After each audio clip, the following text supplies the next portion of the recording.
Welcome to a lecture on Radioactivity Part 2 for BSc 6th Sem students in 6.1 paper by Ms. A.Shirly Jones, Associate Professor, Department of Physics of A.V. Sanga's Veerashaiva College, Ballari.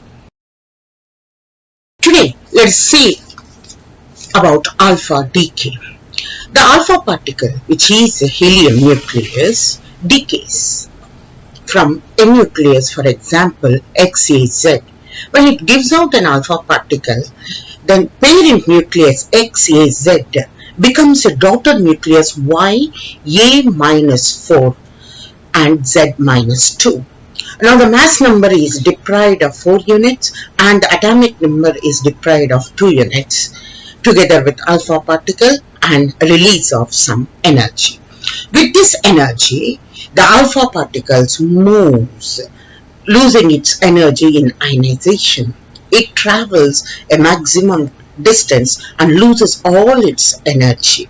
The maximum distance the alpha particle travels before it loses all its energy is called as range of alpha particle, which is a parameter of the alpha element. Now, alpha particle is defined as the length of the path of the alpha particle before the particle completely loses its energy and the track in the cloud chamber or the bubble chamber suddenly gets cut off. The range of the alpha particle depends upon the initial energy of the particle, second, ionization potential of the gas, third, pressure and temperature of the gas, and fourth, the nature of the gas. Now the range of the alpha particle depends upon the nucleus which emits it, and Geiger and Nuttall has seen that this range depends upon the half-life or the decay constant. They studied the range of alpha particles emitted by different sources and found that the range is related to their half-lives or decay constant. The range is more for elements having short half-life. The Geiger-Nuttall law can be mathematically written as log lambda is equal to A plus B log R, where A and B are constants. A graph of log lambda versus log R is done for various elements in, for example, radium series, thorium series, actinium series. It is found that the nature of the graphs are linear. Now let us see the energy of the alpha particle with which they are emitted. The energies of alpha particles emitted has been accurately measured using magnetic spectrography, and it is found that the magnetic spectrograph of various elements, they possessed the fine structure. Thus, alpha spectrum has fine structure. This indicates that there are distinct energy levels in the nucleus which are emitting alpha particles. There are two types of alpha transitions. First, long-range alpha particle emission. Second one, short-range alpha particle emission. Ramos proposed a theory for the alpha decay. Alpha particle energies are measured using magnetic spectrography, and he took the example of thorium C. Now, thorium C decays into thorium C double dash by emitting alpha particle. Thorium C emits 5 groups of energy, namely 5.709 MeV, 5.728 MeV, 5.873 MeV, 6.161 MeV, and 6.201 MeV. This alpha emission indicates that nuclei exist in different energy states. Second, it is observed that the transition from the ground state of parent nucleus to ground state of daughter nucleus gives maximum energy of alpha particle. Third, it is also observed that the heavy nuclei with A greater than 2, that is mass number greater than 200, undergo alpha decay. There is a fine structure in electron. Now, classical physics fails to explain alpha decay, but quantum mechanics explains alpha decay through tunnel effect. Also, if you have an alpha particle, it is considered that it exists as an entity within the nucleus. Now, according to quantum theory, the alpha particle with energy 4 MeV leaks or penetrates through the potential barrier of the nucleus having energy 9 MeV. The should be in constant motion and bounce back and forth at the barrier walls, and the probability of leaking through the potential barrier is found. Let nu be the frequency of alpha particle colliding with the walls of the nucleus to escape, and p is the probability of transmission in each collision.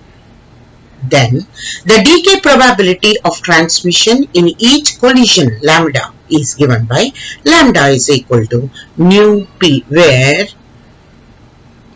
or if there is one alpha particle within the nucleus which moves back and forth in a nucleus, then nu is equal to v by 2r.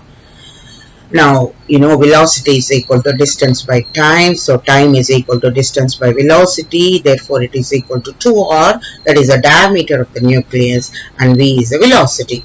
But the frequency is equal to 1 over t. Therefore, it is equal to v by 2r. Now, this velocity, if it is greater than the kinetic energy of the alpha particle, according to classical physics, the probability is 0.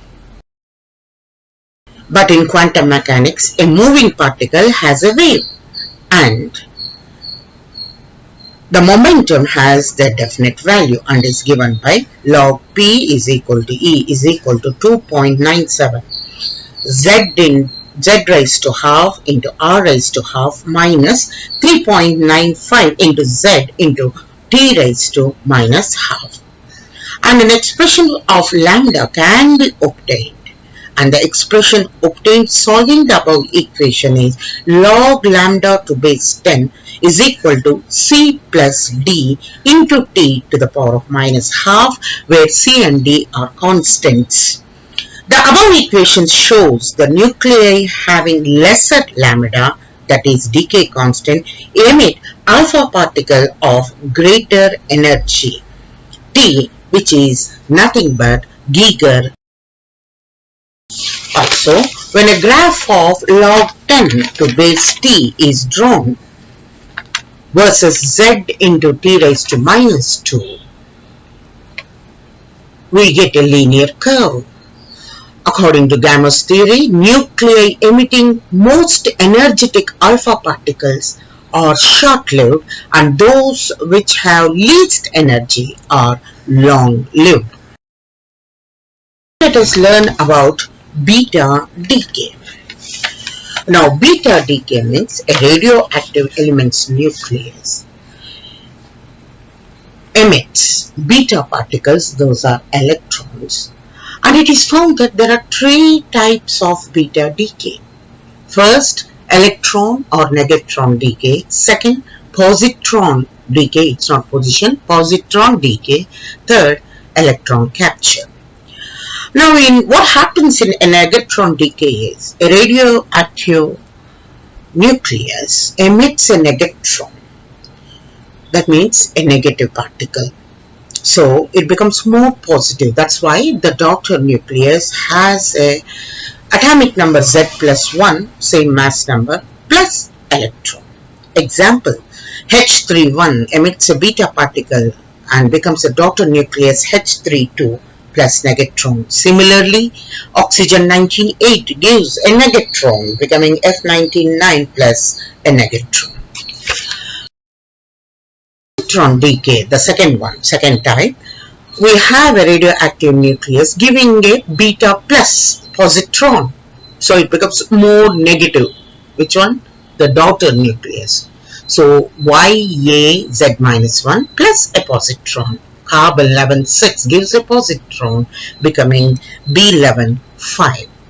Now in the last one, that is the third one, in orbital electron capture, the proton captures an electron from the orbit and converts it to a neutron and a neutrino. Now what is this neutrino? It is purely an ideal concept. A neutrino is a particle which can take the form of plus nu or minus nu, that is called as anti-neutrino, which is designed or thought of to conserve the energy and angular momentum in case of electron capture. Now XaZ plus E0 minus 1, that is electron capture, it becomes YaZ minus 1 plus neutrino. Similarly, Zinc 6330 plus electron capture, electron will give you copper 6329 plus.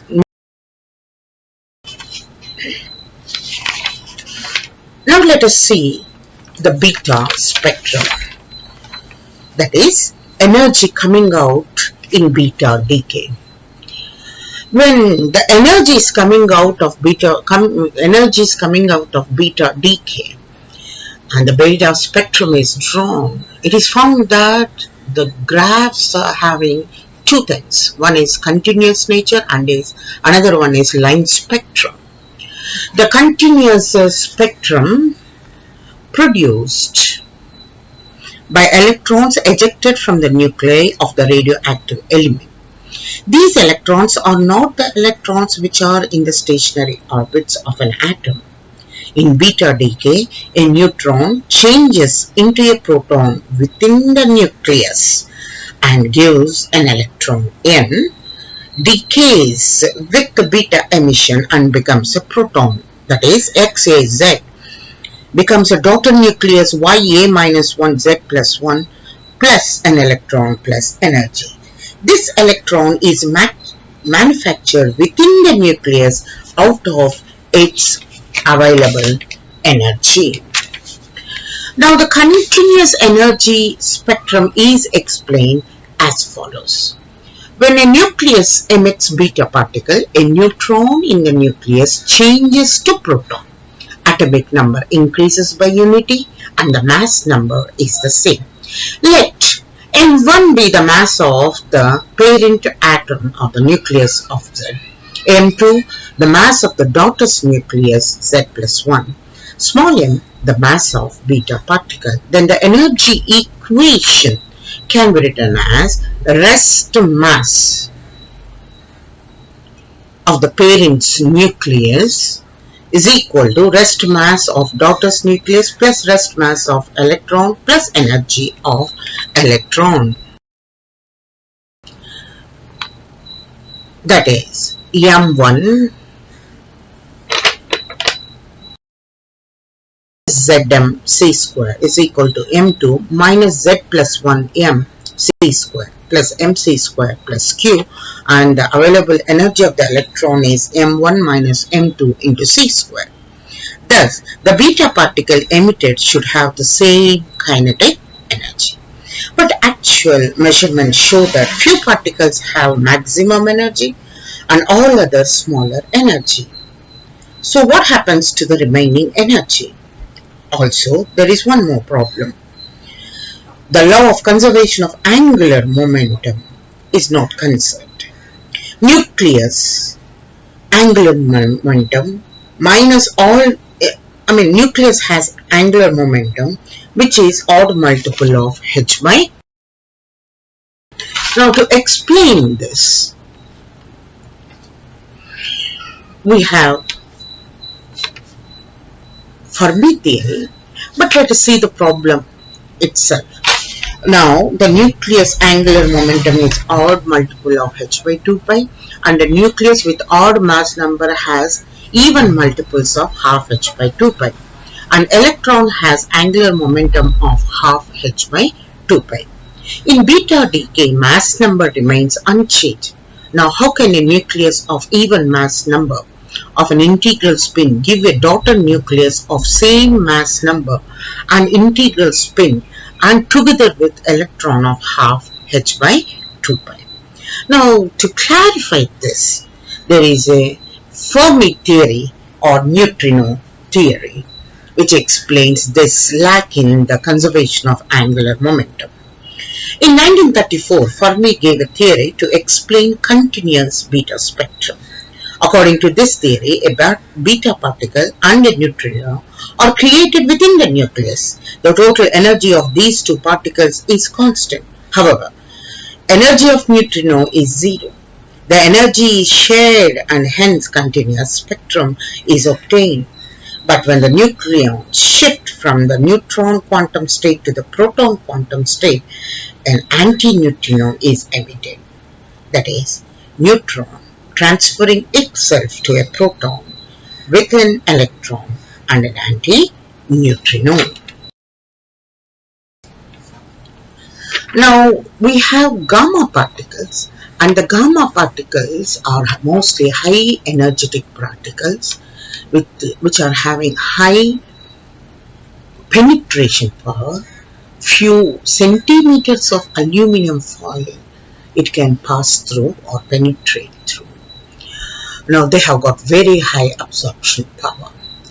The absorption power of the gamma particles are estimated, and they have got actually an exponential nature. If I is the intensity of the gamma particles which are coming out of an absorber, I naught is the initial intensity, then these two are linked by the equation I is equal to I naught e raised to minus mu t, where mu is called as the absorption coefficient.